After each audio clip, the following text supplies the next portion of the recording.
이분은 경기도 분당에 사는 30대 초반의 직장인 남자입니다.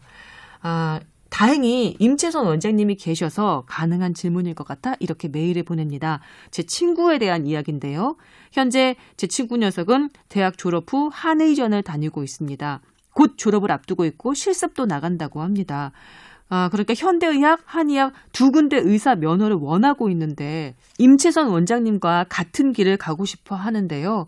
제 친구가 이런 상황인데 질문을 드리고 싶습니다. 현재 의료계에서 한의학에 대한 인식이 어떤지요? 그리고 현대의학과 한의학이 왜 사이가 안 좋은지도 궁금합니다.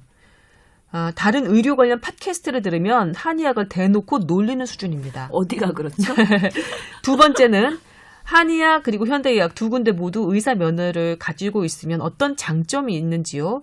현대 한의전 졸업 후 다시 의전을 가고 두 개의 면허를 따려면 얼마나 시간이 드는지도 궁금합니다. 또 그만한 가치가 있는지도 궁금합니다.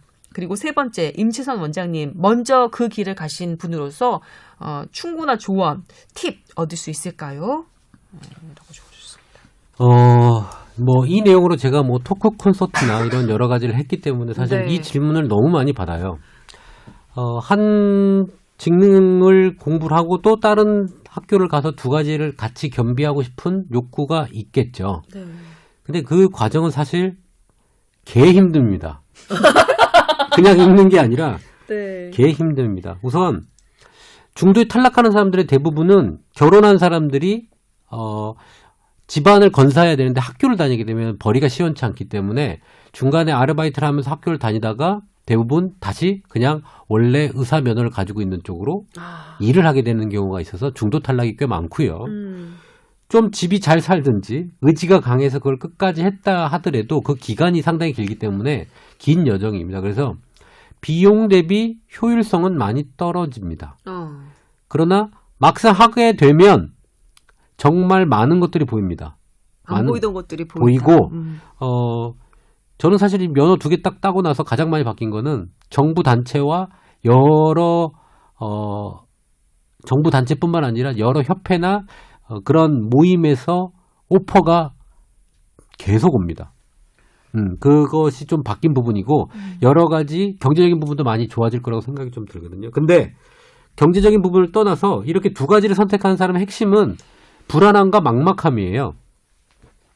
이 한 가지만 해서는 먹고 살기 어렵다는 판단이기 때문에 의사였다가 한의대로 오고 한의였다가 의사로 가는 현재 지금 젊은 의사 한의사들이 불안해하기 때문에 이런 현상이 일어나는 거거든요. 글쎄 왜 불안할까요? 한의원도 잘 안 되고 병원도 잘 안 안 되고 때문에. 다들 어렵다 그러고 여러 가지 정책적으로 문제가 있고 한국에서 의사 하려면 먹고 살기 이제 어렵다라는 의식이 팽배해졌기 때문입니다. 그렇기 때문에 이분은 한의사에서 의사로 가는 부분이지만 네, 한의전 갔다 의전 가고 싶다고 하셨어요. 저희가 조사해보면 그 비율이 거의 5대5에 동일합니다. 그러니까 약 두 직종 자체 전부 다 불안하다는 거예요. 초짜 의사 선생님들이 딱 졸업하고 나서 불안하기 때문에 공부를 더 해야지라는 생각으로 교차를 가는 겁니다. 그리고 전문의를 해봤자 별 특이사항이 없겠다라든지 좀 이렇게 나이가 있는 분들은 힘든 그 전문의 수련 과정을 하기 어렵다고 판단되면 한의 쪽으로 들어오기도 하거든요. 그리고 그 과정이 어렵지만 하고 나면 많은 게 들어올 거는 제가 확신해 드릴 수 있습니다. 그런데 우리나라에 한 복수 면허자가 한 200여 명 된다고 하셨죠. 350명 정도 됩니다. 네. 근데 임채선 원장님은 그 중에서도 되게 잘된 케이스라고 저는 생각을 하거든요. 그렇지 않나요? 여러 가지 정부 정책에 대해서 조언을 할 수가 있고 또 한의원과 그런 의원을 같이 꾸릴 수 있는 거는 좀 집안 배경도 도움을 받은 것 같고 그렇기 때문에 임채선 원장님을 보면서 복수 면허를 꿈꾼다? 그거는 조금은 조심스러운 일이 아닐까 싶은데 어떻게 생각하세요?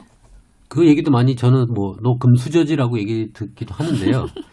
사실은 거기 숨은 저의 그 뒤에 숨은 피땀 어린 그 노력, 피땀 눈물, 네. 어린 그 과정을 몰라서 그래요. 사실 그 복수면허자가 실패하는 원인 중에 하나가 뭐냐면 처음에 공부하고 나서 이제 새로운 학교를 들어가서 새로운 걸 공부하잖아요. 그 사이에 예전에 했던 거를 다 외면해 버립니다.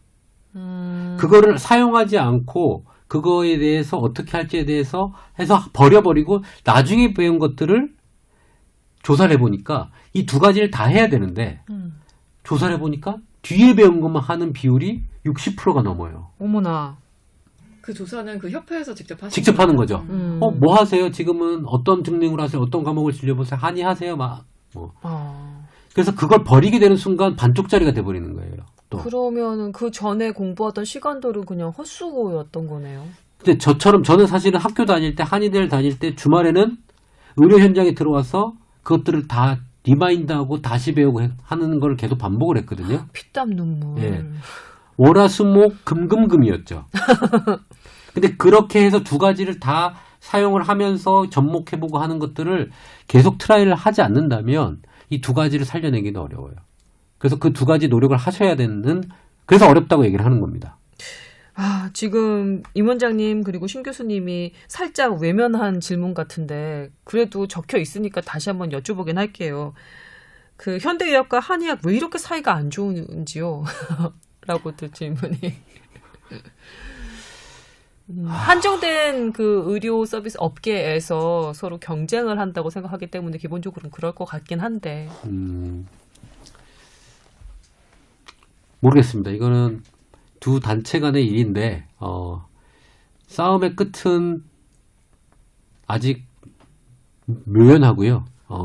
끝을 내야 되는 상황인데 사실은 이거는 빨리 정부에서 손을 봐서 이 싸움을 종식시켜야 되는 게 핵심이라고 저는 봅니다.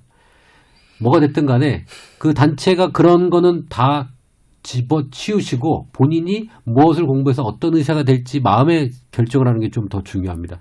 그 단체가 싸운다고 해서 할 건지 안 할 건지를 뭐 걱정을 하게 된다면 사실은 이분은 그거에 대한 확실한 의지가 없는 거거든요. 그러니까 저는 좀 더 냉정하게 말씀드릴게요. 저는 의학과 한의학이 물과 기름의 관계인 것 같아요. 그러니까 태생 자체가 너무 달라요. 그러니까 유화제를 넣으면 되잖아요. 마요네즈처럼.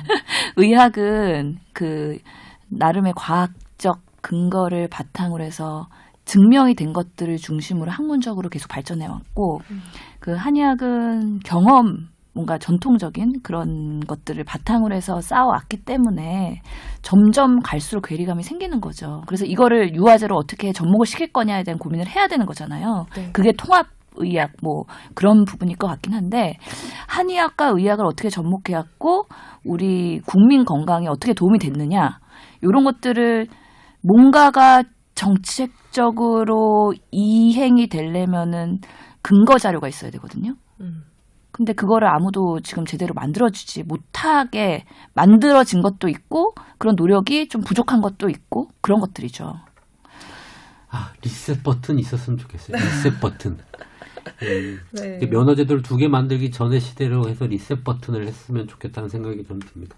하여튼 이렇게 공부하시려면 뭐가 됐든 강한 의지를 가지고 하셔야 될 겁니다. 네. 그것도 냉철하게 생각해 봐야 될 것 같아요. 우리나라는 지금 의사 같은 경우에는 전문의 제도가 90%거든요. 90%가 전문이에요. 임채선 원장님은 외과 전문이죠. 그러면서 한의사기 때문에 베네핏이 있는 거죠. 근데 의대와 한의대를 나오면 그냥 복수 면허 일반이거든요. 그렇기 때문에 그렇게 사는 것이 과연 도움이 될 것이냐 아니면 한쪽을 제대로 잘 파악고 전문의가 될 것이냐 그런 것들에 대한 판단과 고민이 충분히 된 다음에 그 다음에 복수 면허를 할 것인지 안 할 것인지에 대한 결정을 하셔야 현실적인 됩니다. 조언이네요, 진짜. 예. 알겠습니다.